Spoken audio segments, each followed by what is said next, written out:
We all know of the power of testimonials, especially with, selling almost anything. Amazing testimonials help. But here's the challenge with testimonials. Testimonials generally don't just happen. It's pretty rare to have somebody have a video show up in your email saying, hey, here's an unsolicited testimonial, thought you'd like it. Well, here's what happens. You tend to get testimonials when you ask for them. Let me give you an example. I have a great product here. I love this product. I have said several times, I should send a testimonial to the group that does this product because it's literally changed my life. Have I done it? It's changed my life? No, I haven't, because people may be very willing, just like I am, to give you a testimonial, but building your business isn't their priority. So even though they may love your product and really want to give you a good testimonial, they've got so many things going on that they're pretty rarely going to pull out their camera and unsolicited just shoot you a testimonial. You get testimonials when you ask for them. So let's talk about this. When's the best time to ask somebody for a testimonial? This is a key question. I got 7 times for you. Number 1, right after purchase. This is especially good if you're selling a physical good, or if you have a program where when they come into it, they can see an outline in the entire program. And they go, oh, this is exactly what I'm interested in. Right after purchase is probably the time when they're most inclined to be thinking about it. Like literally right after purchase on the thank you page. Hey, would you like to give us a testimonial? Or an email that lands in their inbox 1 hour later. Number 2, this is probably the weakest one in the entire batch, by the way, about 1 to 2 weeks into a course. So I'm going to assume from here on out that most of you are interested because you create courses or coaching programs or something like that. So about 1 to 2 weeks into a course. So they've gotten into it. They understand it. This one tends to be the least effective of all these because that's about the time that overwhelm starts to kick in. And so people aren't quite feeling ready to give you a testimonial. They feel like I've gotten a lot of the bad out of the program because they've gotten overwhelmed, but they haven't gotten the good out of the program because they haven't gotten results yet. So that's my least favorite time. Number 3, as they come to the end of your course. Now, personally, I like to be doing upsells that last week and a half or so of the end of the course. And so about 2.5 weeks before the end of the course, that's when you start asking them for testimonials in a general manner. In other words, sending out emails to everyone saying, hey, we'd love to get your testimonial. Here's how you do it. Okay. Now, this next one goes more to individuals and how to do this. This one's a whole lot less systematized. Whenever they report success is a wonderful time. So if they come onto a call and say, hey, I just did this and this is what happened and everything, you go, first off, write it down. Number 2, if you've got the ability to screenshot so you can remind them of that later on, that's perfect. But they're currently excited enough to be telling you about it. That's a perfect time to ask them. So you're sending them an individual email when they individually report success, asking them to share that testimonial with you. All right. Now, one other option at that time is if you don't actually ask for them at that moment when they've started to achieve success, you can at least take note, screenshot it, and then come back later on and say, hey, this is what you said. Would you like to give us a testimonial? That can oftentimes work really well too. All right. Number 5, as you approach your next launch, the advantage of this is that if your last launch gave people some amazing results and those results became cumulative, they made a bunch more money, their relationship with their spouse improved over time, those kinds of things.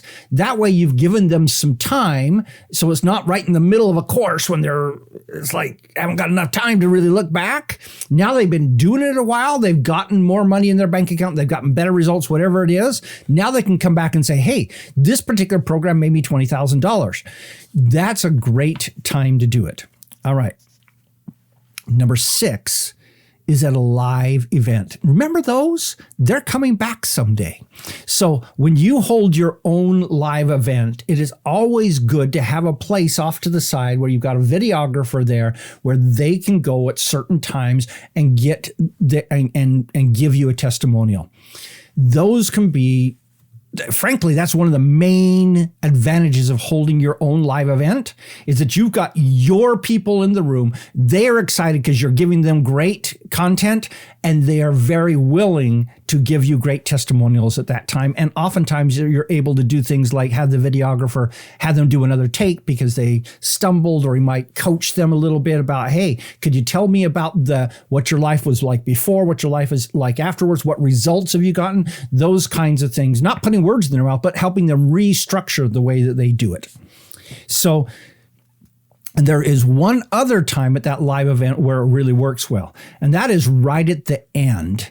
So we oftentimes have a thing where we'll set up a backdrop and have a photographer there and have everybody line up, especially at big events, and come by and give you a hug, and we take a picture of them, and then we give them that picture and we say, don't take the picture yourself, let us do it. We got a long line here, we'll take the picture. And then right after they take that picture with you, have them step over the side and you got a videographer or 3 standing there taking testimonials of them. So that's also a wonderful time. And by the way, this works really well if you got a video crew in shooting the entire event. Just tell them you need 2 of their videographers to not be tearing down the event, but actually shooting videos for you during that period of time. All right. Now, number 6 is a very interesting one. So number six, I thought I just did number 6. This is number 7, in spite of the fact it says 6. Number 7 is when you see someone at someone else's live event. So you're at John Doe's event, walking around, and somebody comes up and goes, oh, your course was amazing. I loved it. I got these great results. You say, hey, thank you so much. Would you mind just coming with me? And you go down the hall and find a quiet place, and you pull out your video camera, you know, the one you carry in your pocket, and you take a video of them. And you actually may want to carry a small microphone with you while you're there. So not a microphone you hold in front of you like a newscaster, but maybe like a wireless microphone that you've got hooked to your phone, and you just say, hey, I'd love to get some good sound on this. Would you mind telling everybody what you just told me? Turn on your camera, let them talk. You don't have to have fancy lighting and everything. You're at somebody else's event, but you pull them off to the side and just do that. Some of my very best testimonials have come from that. And hey, number 8, in spite of the fact it says number 7, is build feedback into the requirement for graduation. One of the most effective programs I've seen at generating testimonials actually has a bonus that they give people when they graduate. So in order to be able to graduate, you've got to abide by this set of conditions, and you get this special bonus that everybody wants. And one of the conditions of that is to give you feedback. Now, you don't tell them, give me a testimonial. You say, give me feedback. What ends up happening is a lot of time that feedback is a testimonial that they'll give you. And that's a great way. I've oftentimes seen that particular course get 1/3 to 1/2 of all the participants in the program, giving them a testimonial at the end. Great idea, great way to do it. All right. May I suggest that you actually make a concerted effort to get testimonials for your products. They're so powerful in the selling process. And almost everybody says, I'd love to put testimonials in my launch. I just don't have any. Well, it's probably because you didn't make a concerted effort to get it. And you may even want to consider making this part of someone's job where they actually get rewarded for getting more of these. And so they're looking for opportunities, they're looking for people, they're looking for situations to get you testimonials, because those testimonials will substantially will turn into substantial additional income for you. Think about it. What's your system? Let me know in the comments. This is Don Crowther saying, just go do this stuff.